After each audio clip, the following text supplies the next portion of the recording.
এই যে আপনি গোসল করে ফেললেন, এই গোসল করার পর আলাদা করে আবার নতুন ওযু করা লাগবে কিনা, এটা অনেক মানুষের কমন প্রশ্ন। আপনি গোসল করছেন, এখন গোসল করার পর আবার নতুন ওযু করা লাগবে কিনা। নাসাইর বর্ণনা 52 নম্বর হাদিস। এই হাদিসের বর্ণনাকারী আম্মা জান আয়েশা সিদ্দিকা রাদিয়াল্লাহু তাআলা আনহা বলেন, কানান নবী সাল্লাল্লাহু আলাইহি ওয়াসাল্লাম লা ইয়াতাওয়াদ্দাউ বা'দাল গুসলি। রাসূলুল্লাহ সাল্লাল্লাহু আলাইহি সাল্লাম ভালোভাবে গোসল করার পর আবার নতুন করে ওযু করতেন না। নবীজি ভালোভাবে গোসল করার পর নতুন করে আর কি করতেন না, ওযু করতেন না। তাহলে এখান থেকে মাসালা শিখলাম, গোসলের নিয়ম কানুনগুলা ভালোভাবে পালন করে গোসল করে ফেললে ওযুর মাসালা আদায় হয়ে যায়, আবার নতুন করে গোসলের পরে ওযু করার প্রয়োজন নেই। এই হলো আপনার নামাজের পূর্ববর্তী শর্ত, ওযু করা, গোসল করা। কাপড় পাক। সূরা মুদ্দাসসিরের 4 নম্বর আয়াতে আল্লাহ বলেন, ওয়াথিয়াবাকা ফাতাহহির। নবী আপনি আপনার কাপড়গুলা পবিত্র করেন, ওয়া রাব্বাকা ফাকাব্বির। এরপর আপনি আপনার রবের বরত্ব বর্ণনা করেন, আগে কাপড় পবিত্র করেন।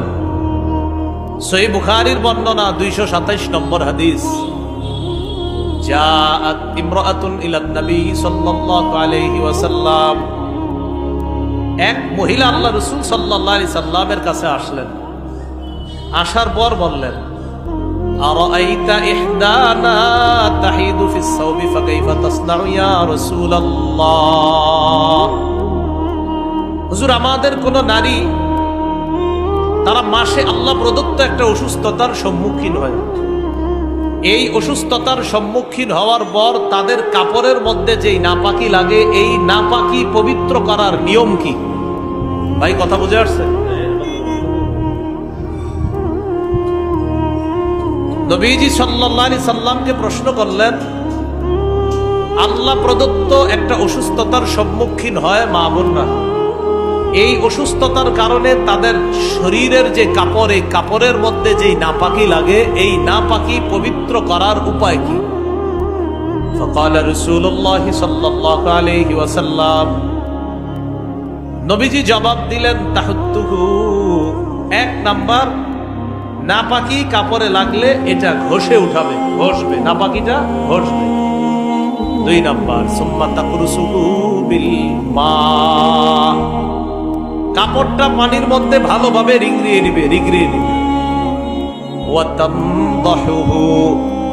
এরপর কাপড় ভালোভাবে চিপবে, ধৌত করবে, শুকাবে, সুম্মা তুসাল্লি ফিহি, এরপর কাপড় পবিত্র হবে, ওই পবিত্র কাপড়ে নামাজ পড়বে।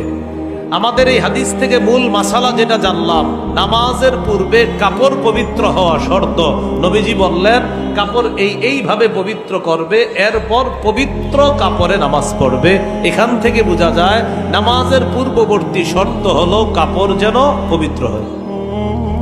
আপনাদের মনে আসেনি নামাজের পূর্বের শর্তগুলা গুরুত্ব দেওয়া মানি জানি কি? নামাজ, মাশাআল্লাহ, নামাজ কি করা? কায়েম করা।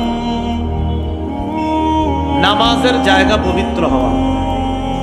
একটা কথা মনে রাখবেন, আমাদের জন্য গোটা দুনিয়াটা, মসজিদ এবং গোটা দুনিয়াটাই পবিত্র।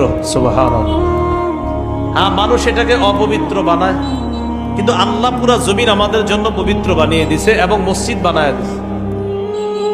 অতীতের কোন জাতি ইবাদত করার জন্য নির্দিষ্ট ইবাদত খানায় গিয়ে ইবাদত করা লাগতো। আল্লাহর কি রহমত আমাদের উপরে, আমরা যেখানে থাকবো আশেপাশে ইবাদত খানা যদি না থাকে, ওই পবিত্র জমিনে নামাজ পড়লে আল্লাহ কবুল করবেন।